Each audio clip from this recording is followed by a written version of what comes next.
Hey guys, back again here. Just a few updates on the Open-FDD. We're vibe coding this vibe code app 19. It is at the moment just being put on the backend stacks playground as vibe code app 19, but I kind of have a feeling I might be moving this app over to Open-FDD. I feel like I'm like recreating Open-FDD and I'm liking it better. So I'll explain that in just a couple minutes, but keep in mind we still have Python and Rust daily mini lessons with AI generated mini lessons. I still have yet to get to these. Then also these mini lessons for Linux, which I will demo here soon as I can. I've also been doing a little bit in Rust as I'm experimenting a bit more with Open-FDD written in Rust. I have been experimenting more in the Rust backend stack. There are a few. This is the creator Justin. There are a couple. Oh, this is Haystack. Um, that's another one of Justin's. Let's see, where are we? Uh, Rusty Backnet Lab. I do have a couple concept ideas written in Rust, and including like we'll cover this on the Backness X Playground on how to not make an app with AI, because it'll take down the entire backnet network. I did it on my test bench where everything goes offline, and I ended up going to take some packet captures, and the application is not the Rust backnet stack, it's the AI that made the backnet application. It was just pounding the network with a whois, a backnet whois, which is very interruptive backnet request, to just pounding my test bench enough to make the whole thing go offline. I will make some YouTube videos on how to not make a backnet application, and then some basics of how to do like read, write, release, backnet, read multiple, read priority array, all in Rust. And then also, I'm doing the Python equivalents here as well. So like the backend stacks in Rust have uh, a Python API. This is a little bit different than backpipes, but we'll get into this as well.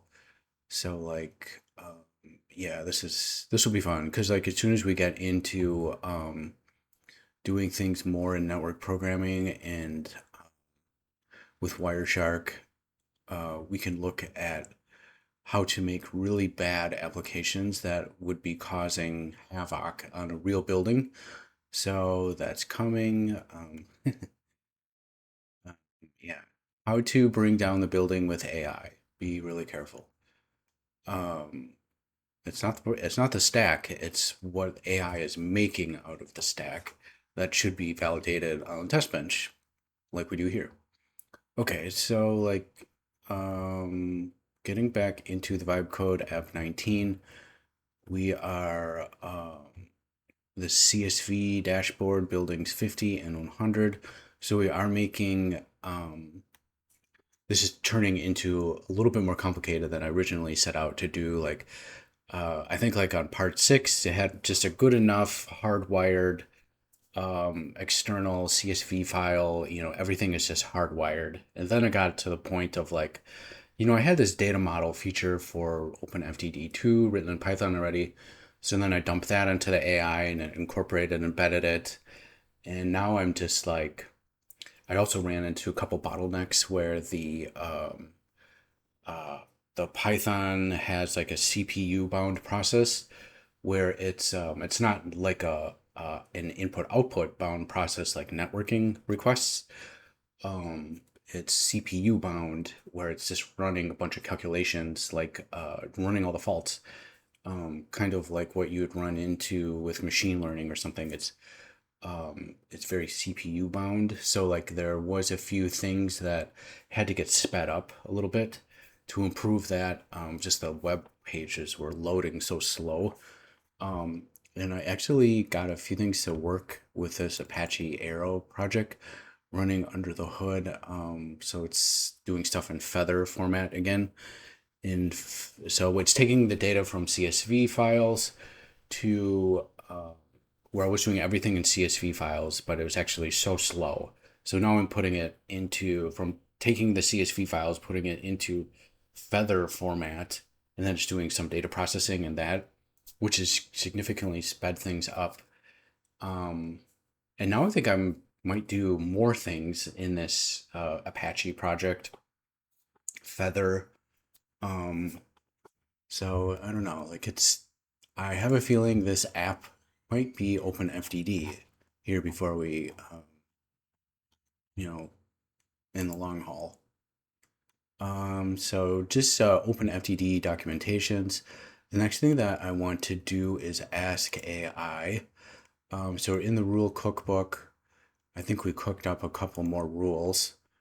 Um, so we have the sensor validation, air handling units. Hopefully you guys can see this. Zoom in one more time. VAV box zones is something kind of new, but so these are all written in Python in the Pandas computing library, which is an analyst framework, which is really good for crunching numbers. And like we talked about before, it's pretty good for fault detection as well. So very good for tabular data. Really good to do even, it's part of every modern data science project is the Pandas computing library. But it is kind of like a bottleneck is what I'm finding out. It's like there's processes in here that just take long time for the computers to crunch all the numbers and everything. So what I was kind of curious to do is um, I might even see if some of this can get rewritten in SQL, and we do more DataFusion, which is an Apache Apache Foundation project. So it might just to see if it'll speed things up. Like if all these rules are just written under the hood, and the only thing like you adjust is just these little parameters here and there. If it's written in Python and Pandas or SQL, and it does the same thing, I'm tempted just to, if this is faster, I might just do all SQL. So I was asking, let's get back here. Let's go back into cursor. I was kind of curious, like, okay, so like I was curious, like so right now I'm on, still in cursor, still using cursor. People say to use Claude, or whatever. Just use whatever works best for you. Um, oh, they put Grok on here. Grok 4.5 now.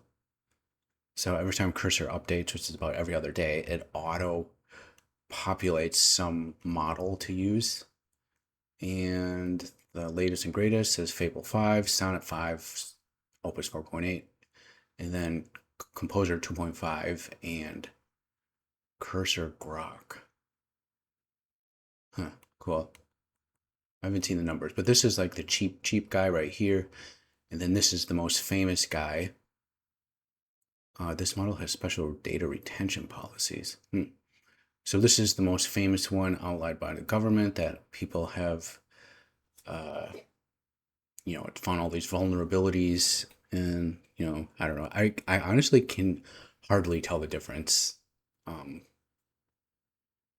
so So I was curious though, can I ask the Fable 5 model for a specific task and just running in auto mode? So like I am just running in where is it? It's right here. This button. It's just in auto mode. Um where I think you could turn this off and you can just go right to here, I guess. Max mode. There's a max mode.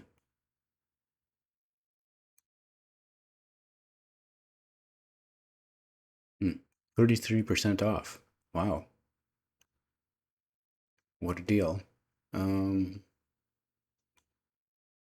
high fast. well, whatever. So I think like all these guys under the hood, they're all orchestrated auto mode. So max mode maxes out the context windows and tool calls for advanced users that are cost insensitive, billed at API pricing. So yeah, that does something to, I don't know what that does. I'm not going to use it. So auto mode is, it's working good enough for me, but I was curious if you can ask the Fable 5 model just for a specific task. And yes, I can ask a sub agent task code. Okay, cool.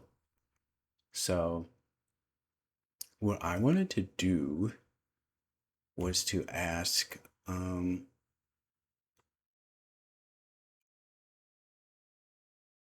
just ask it. So you eval if we would benefit from the CPU pandas processes if we did more in DataFusion SQL instead of rules in pandas.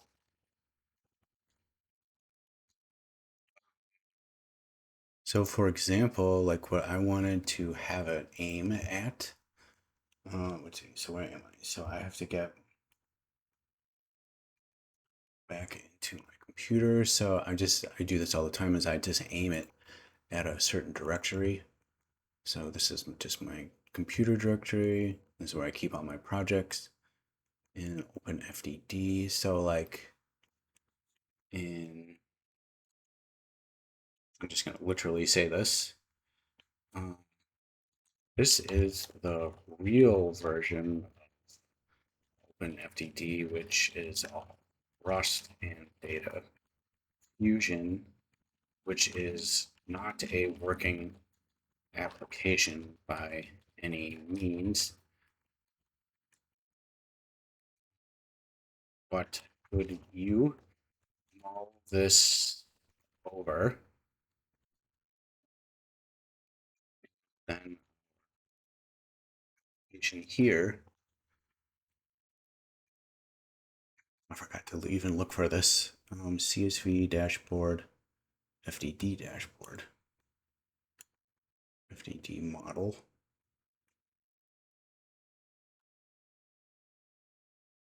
So this is like some of the web apps stuff here. Haystack RDF.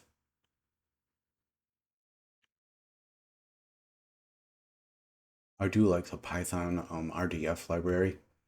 I think that is nice. I can't even remember where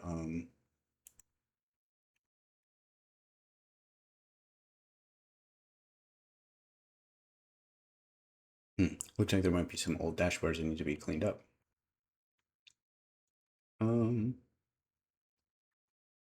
Mission bundle.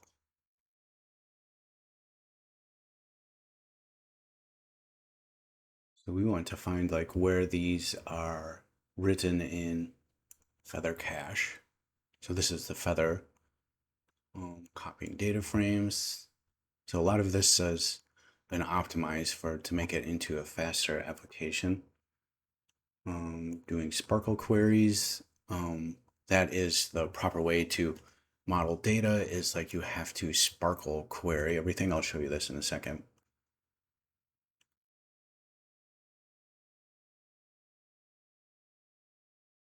Anyways, here's the spec.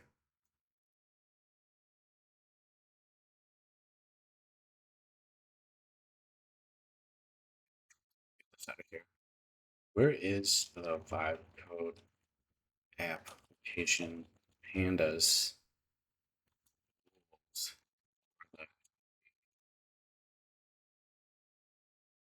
Maybe this will be the next question then.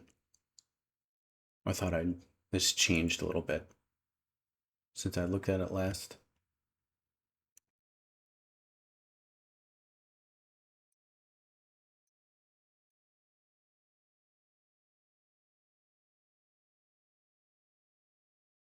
So I'm going to put this back in here.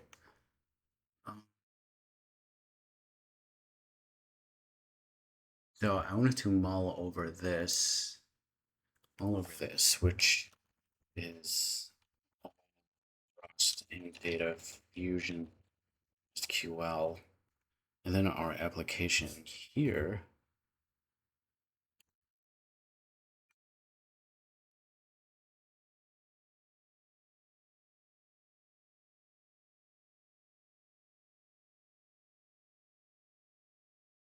In Open-FDD rules.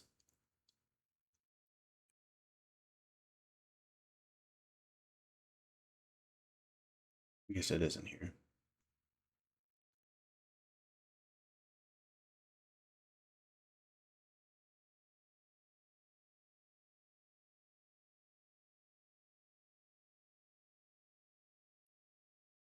Rules. Okay, so this is all of our rules.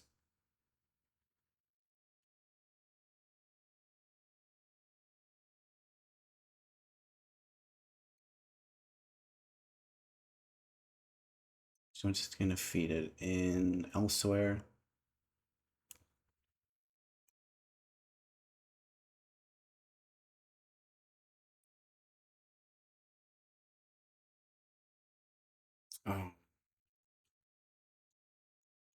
Can this application be improved? There appears to be a lot of files that are no longer needed, that code bases, but I am mainly after how the performance of the application can be improved and how the application, if possible, could even be written in Rust in some areas is fine by me to improve.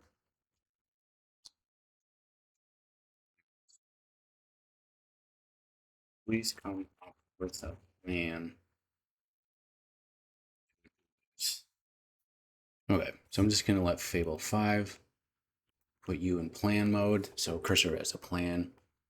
Okay, so while that kind of chugs away, maybe I can show you a little bit about like what the app is looking like. So I've just been vibe coding quite a bit. Okay, so we have like a dashboard right here, and then comfort, weather sensors, airside systems, economizer, chiller plant, boiler plant, motor runtime, custom like machine learning thing, which we'll do in Python someday, and the data model. So like what I'm shooting for is basically there'd be like some kind of like a engineer or someone that kind of manages the application, and then like they set this is the comfort zone comfort band. So this particular building, by the tenant lease, they have to maintain 72 degrees F, and the building is occupied at 6 a.m. and 6 a.m. to 5 p.m. Monday through Friday, Saturday from 7 to 2, and then nothing on Sundays. So this is just a setting that you set, and then that shows up here.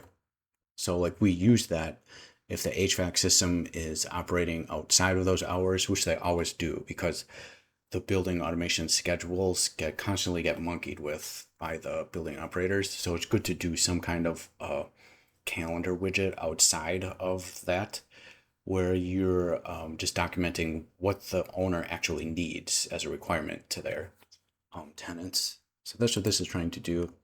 And then this will be the final thing of like, there are a lot of faults, lore, blah, blah, blah. So like, I have a feeling we'll get to this later.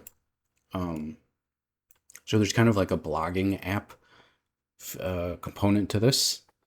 So, and then we can delete this and we can package this to a read-only application too.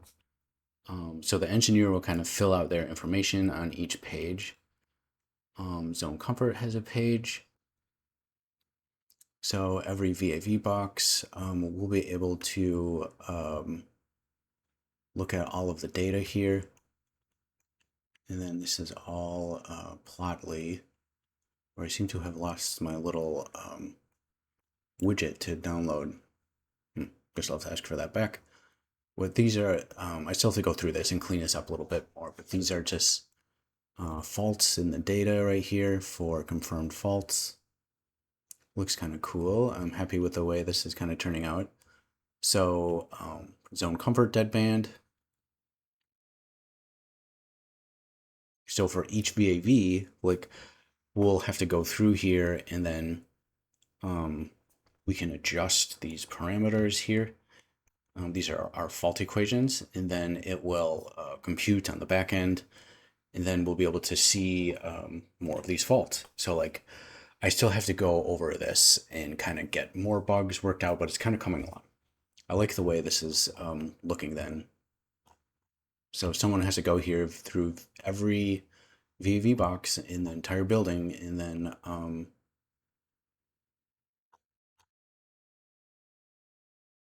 and yeah, so like for weather sensors, so we kind of chatted about this earlier, is comparing this is humidity from the web, and then we'll compare this to our local building sensors too. So this is just a fault equation for each graph right here. I have to change this. I just realized that this needs to be engineer notes needs to be unique to each section here. So like engineer note, they could say something, weather sensors are fine, or whatever. And then the next tab will have another input box for the engineer.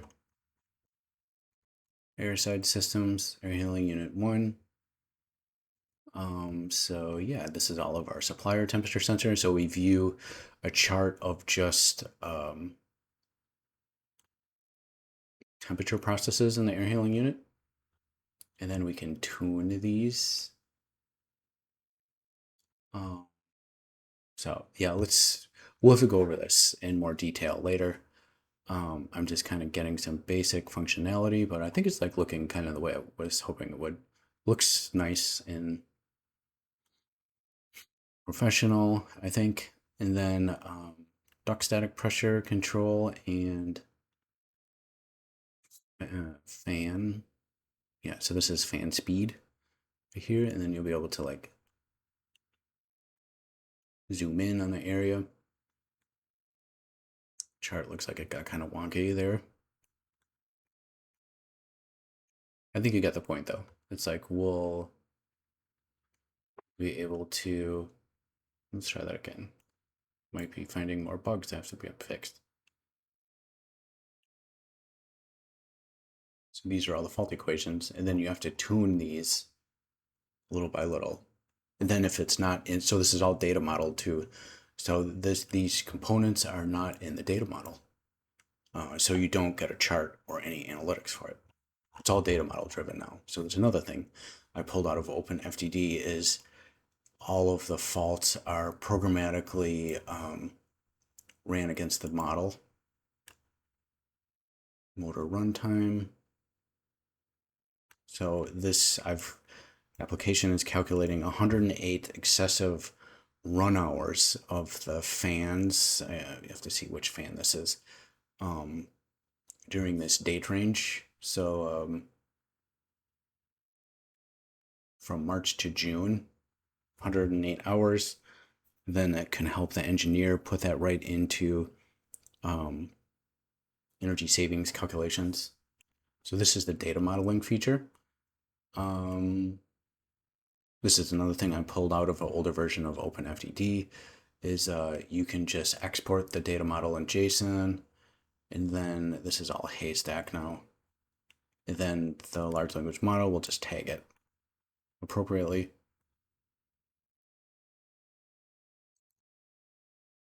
View JSON. And then there's also SparkQL queries. So this is a pre-built query against the model. Obviously, I have to go through these, but so this is just kind of looks like SQL, but it's how you query these data models in RDF. This was pulled out of the older version of Open-FDD, so you can validate that, yes, this building does have 2 chillers and boiler pumps. So we still have to do that. There's still a ton of validation going on in this application, but it's kind of like coming along here. All AI driven, so I haven't done any of this tagging. Cursor has. So advanced, and then you can see the data model on a new tab. Looks like it's loading. Or you can download the .ttl, which is turtle. Or copy a prompt for the LLM to help you tag it. Wonder if there's a bug in here that's either that or it might just take a little while for it to run. Okay, so let's, well, that is still loading.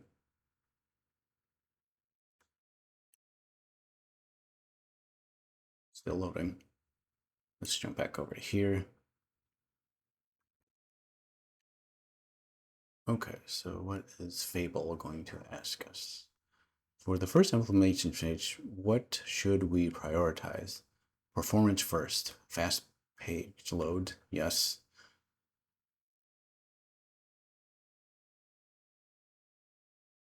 Looks like it's saying to do rule consolidation. All right, we'll just go with what. How far should we go with Rust in the near term? Stay Python, duck database, DuckDB, disk only.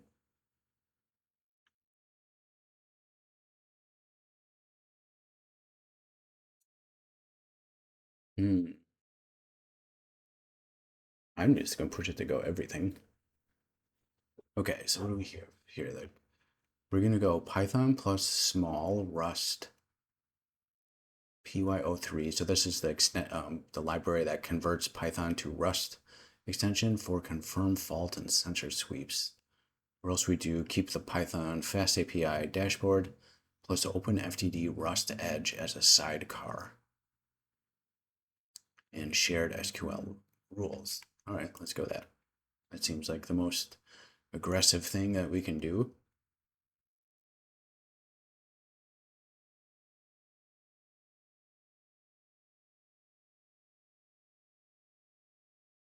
All right, so then I think what Fable will do here is probably, yeah, it's writing a plan. And then another thing I've been noticing is a lot of the YouTubers are talking about this too. So if you hop on the Open-FDD Discord channel, there's lots of YouTube, people posting YouTube. But this guy, his name is Matt. I like following his channel, but like what he's talking about is having Fable plan, and then having Fable write a research, write a spec, which is what we're doing, and then cheaper models like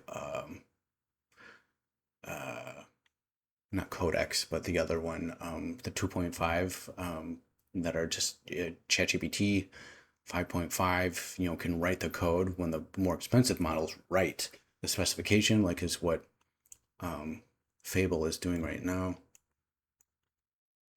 So it kind of comes down to like, Fable's real expensive, so like, but yet we can code for really cheap. And as long as,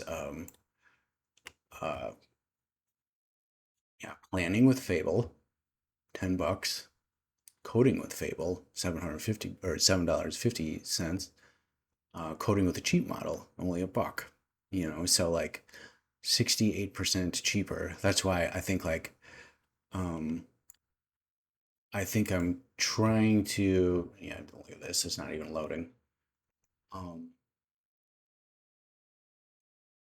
So hopefully we can get some more performance out of this application, and then kind of using this same approach.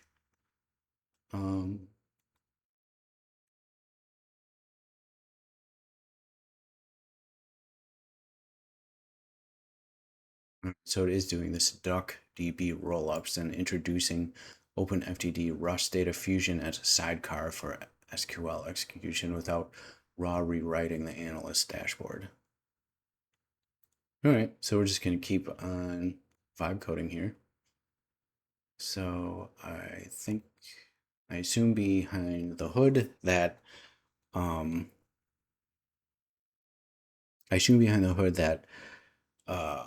Fable wrote this plan, and then cheaper models in this auto mode are kind of do the whole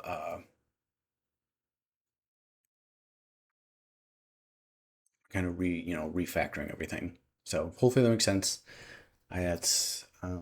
Yeah, we'll check this out tomorrow. This is actually turning into more of a can of worms than I anticipated, but I think like this will be ported over into Open-FDD, honestly. Because there's some things when I was doing everything in Rust that is going way too slow, and it's not working out the way that when things were written in Python, it just was coming together a lot easier. So now we're doing kind of a mix of Python and Rust to really get the best of both worlds. So I think that this will be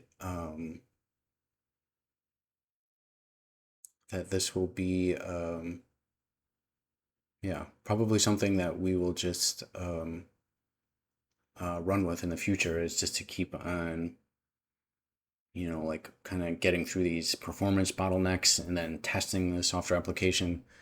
And then eventually, like, we'll probably, I have a feeling it might just port this over to the Open-FDD repo as well. But then it'll still have this agents.py. So like this will be something that, people can still vibe code this into their own. So basically it'll be an application that you can still make it your own, basically. So like it is like, I'm calling it about 90% done, where there's just some tweaks on the front end that could be better done. Like you can put your company logo on there, you can white label it any way you want, so people can kind of make it their own. I think that's where I want to go with this. So like, let me know your thoughts. Hopefully you guys are liking this. I still have to get some better yeah. So eventually, like before it's all said and done here, like we'll thoroughly go over this building 100, and there's another building called building 50, and then we'll actually play the role of the engineer too, and be these are legitimate faults. This is legitimate things wrong with your building, and at the same time, we'll have a robust application that can do it all. Hopefully, an OpenFDD's repo. So, hope you guys are liking this. Talk to you later.